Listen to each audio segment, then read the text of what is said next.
Assalamualaikum warahmatullahi wabarakatuh.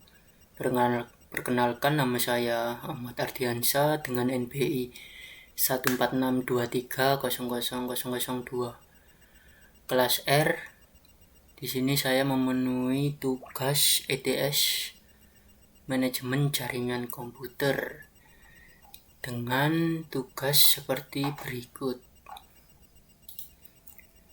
Perlu diperhatikan, X adalah angka pada digit ke-9 pada NPM, berarti NPI saya yang ke digit ke-9 adalah 0, Y-nya adalah 2. Baik, di sini yang pertama adalah soal arsitektur jaringan nomor 1 sampai dengan 3. Kemudian untuk yang kedua, soal subnetting terdapat 4 soal.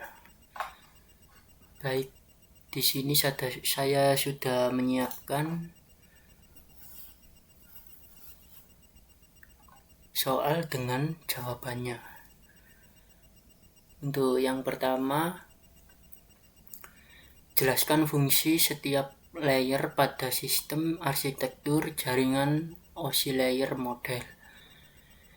Yang pertama ada application layer untuk berinteraksi langsung dengan aplikasi pengguna, misalnya HTTP dan FTP. Kemudian menyediakan layanan jaringan ke aplikasi. Berikutnya ada presentation layer, bertanggung jawab atas format data, enkripsi, kompresi, dan encoding. Kemudian menjamin data bisa dibaca di kedua ujung komunikasi. Kemudian ada session layer untuk mengelola sesi komunikasi, pembukaan, penggunaan, dan penutupan, dan dapat menyediakan kontrol dialog antar aplikasi.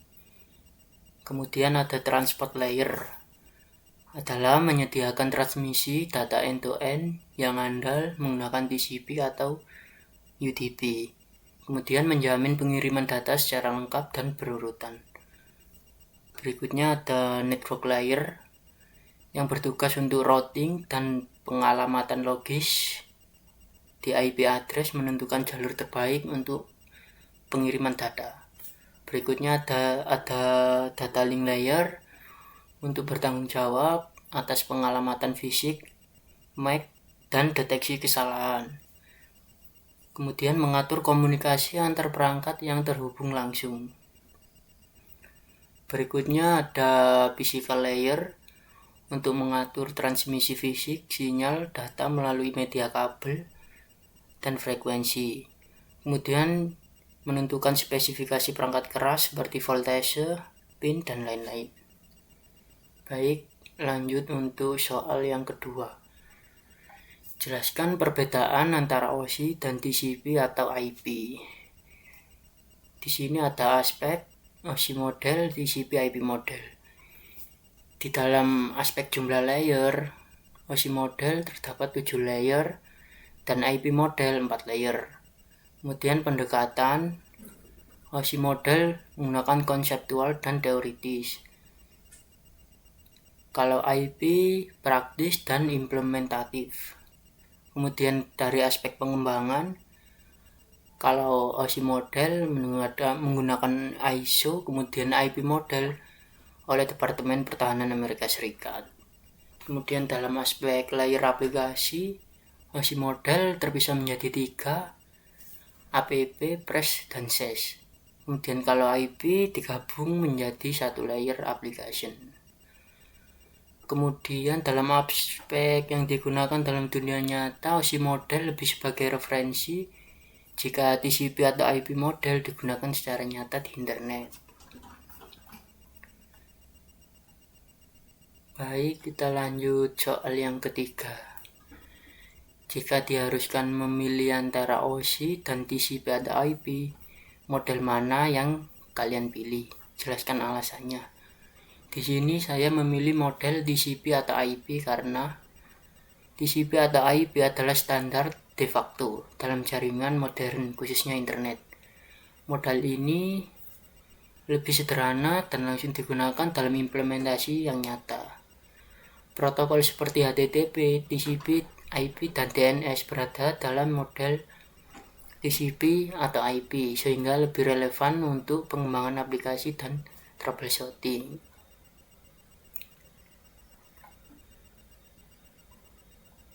Kemudian untuk soal berikutnya adalah soal subnetting. Di sini saya mendapat tugas yang pertama, saya diberikan alamat jaringan 192.168.02.0/24. Dalam soal tersebut, sebutkan berapa jumlah network host serta rentang IP untuk host tersebut.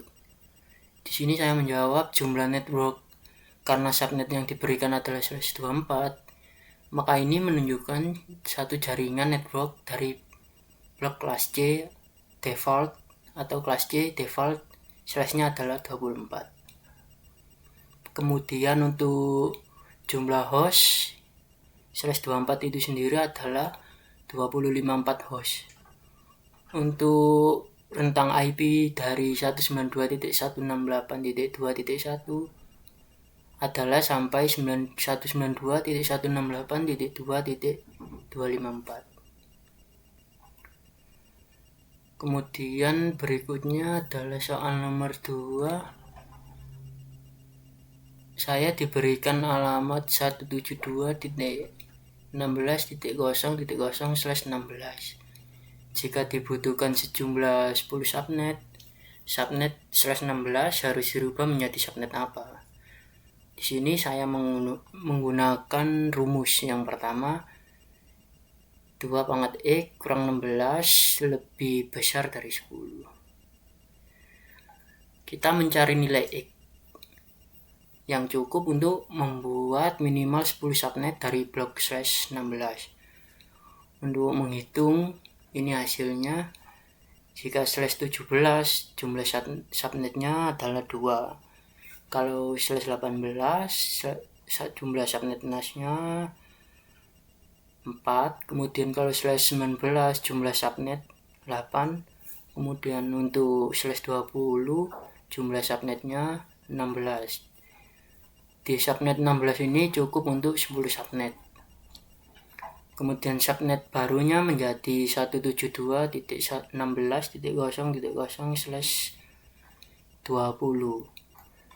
Jumlah subnet yang bisa dibuat yaitu 16 subnet.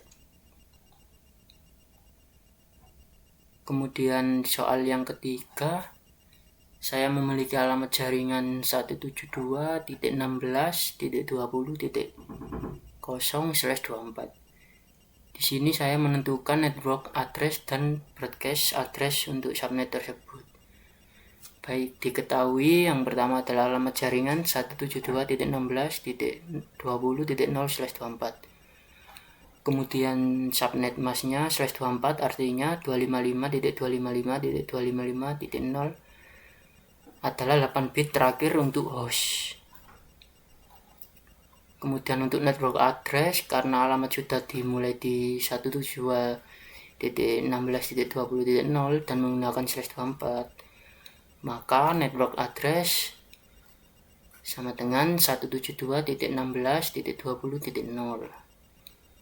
Kemudian untuk broadcast address tersebut adalah alamat terakhir dalam subnet, yaitu tambahkan 255 ke okta terakhir. Kemudian broadcast addressnya menjadi sama dengan 172.16.20.255. Kemudian untuk soal yang keempat, alamat IP 192.168.20.0/20. Berapakah jumlah host yang tersedia per subnet? Untuk langkah yang pertama, hitung jumlah bit host. Untuk subnet prefix-nya sama dengan /20, total bit IPv4 nya sama dengan 32. Jumlah bit host sama dengan 32 kurangi 20 sama dengan 1232 kurangi 20 sama dengan 1232 kurangi 20 sama dengan 12. Untuk Langkah yang kedua, hitunglah jumlah host tersebut menggunakan rumus jumlah host sama dengan 2 jumlah bit host dikurangi 2 sama dengan 2 pangkat 12 dikurangi 2 sama dengan 4096 dikurangi 2 sama dengan menjadi 4094 host. Dikurang 2 karena satu untuk network address dan satu untuk broadcast address tersebut. Baik, sekian dari saya yang dapat saya sampaikan. Wassalamualaikum warahmatullahi wabarakatuh.